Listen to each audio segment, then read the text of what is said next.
In this video, we're gonna work with Abby. Abby, I have right now tethered to the back door. We only have two people, and Abby's guardian had to go to work.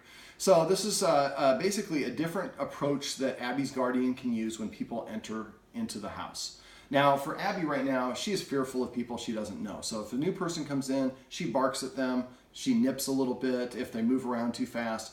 If they sit down and then get up to use the bathroom or do anything, any big movement, she barks and freaks out and disagrees with. And these are all defense coping mechanisms. She's trying to say, hey, I'm uncomfortable, I didn't give you permission to be here, or now that you're here, I'm barely allowing you to be here, I didn't give you permission to move about. So what we want to do is we want to use positive reinforcement to start changing her perception of new people as from a threat to something that's good and happy and something that she should actually look forward to.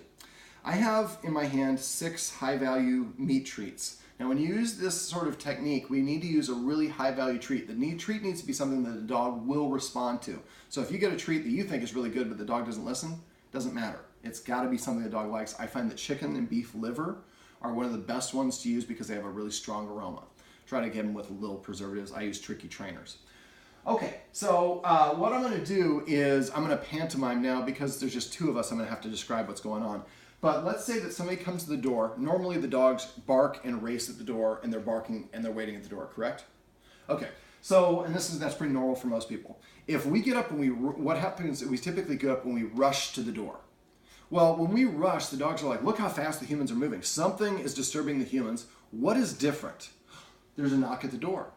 The person at the door is upsetting my humans. I have to go bark at them and let them know they're disturbing the peace. So for this exercise, I'm actually going to do kind of 2 things, now that I think about it, together that I would normally do separately. But we want to practice. Normally when we have a guest come over, we're not prepared for it. It catches us by surprise, or we're painting, our hands are dirty, we've got to wash our hands, get to the door quick because we don't want our neighbors to hear the dog barking, we don't want our guests to be waiting. We got pressure. So what I recommend when you guys come home, text or call one another. If you have a friend that's coming over, have them text you when they get parked in the street so that you know they're going to be knocking on your door in a minute. Don't be waiting there. Just hang out, act normally, but make sure you're ready to deal with it. Now, as soon as the dogs hear the knock, they're going to race towards the door. So I'm going to have the guardian follow me and stop about right here. I'm going to walk to the door very casually. Now, I'm going to move a little bit slower because I don't want to spook Abby here. But I would establish a boundary, an area that the dogs are not allowed to get any closer to the door, and an invisible boundary. Now, in your house, I like to use the environment that we're in. I would probably suggest that we make it right here. Now, we're moving, we're in a transition, we have a lot of stuff in here that's normally not going to be here. I would sometimes put a piece of tape right here across the line. If the dogs are already here, I come back in here. Once I get behind the dog, and I'm going to put my back to the door, and I'm going to walk towards the dog. I'm going to show you, I'm going to move a little bit beyond this with Luna. So I'm going to walk towards the dog. There we go. See how she moved away? So I'm going to keep on moving towards the dog until it crosses the threshold. Let's say it's this threshold. As soon as the dog crosses the threshold, I stop. And then you can film me. We don't necessarily need Luna for this part. Now I'm going to take a step backwards. If I step backwards and the dog comes forward, I take another step directly towards the dog because I want to startle that dog and communicate, I don't want you to cross the line. So she was approaching the line, so I made the hissing sound, and she moved away. Security for the pack is a job that's handled by the authority figure. So if we can take over that job, that helps the dog feel less responsibility they feel, less stress they will have. We need to reduce her stress. So what I'm going to do is march towards the dog until the dog moves beyond the boundary. Then I'm going to take 1 step back, and I'm going to pause. If the dog stays put, I'll take another step back and pause. And I'm going to keep repeating this process until I get all the way to the door. Now I'm going to actually trigger, and we're going to use Luna. She probably will bark as well, but I'm going to pretend like I'm at the door.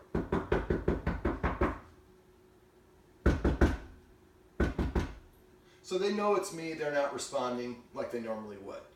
But when I go to the door, if I now go to the door and turn this way, my authority is now heading this way. Your authority goes whichever direction your hips or shoulders are pointing. So now what I'm going to do is I'm going to step to this side. I'm going to break down answering the door into individual steps. Let's come a little bit closer so I'm not so far away.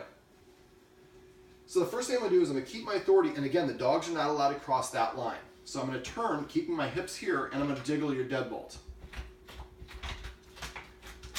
See, the dog's ears are moving because this is a sound that precedes the door opening. So that makes the dog, oh, excited, we're ready to go react. So again, I'm going to practice this 1 step. The dogs are probably going to start coming forward when they do this, so you abort and march towards them until they cross the line. Then you take a step backwards and process that again. Keep on repeating this one step until they stay there even when they hear the clicking sound. Next one is this one.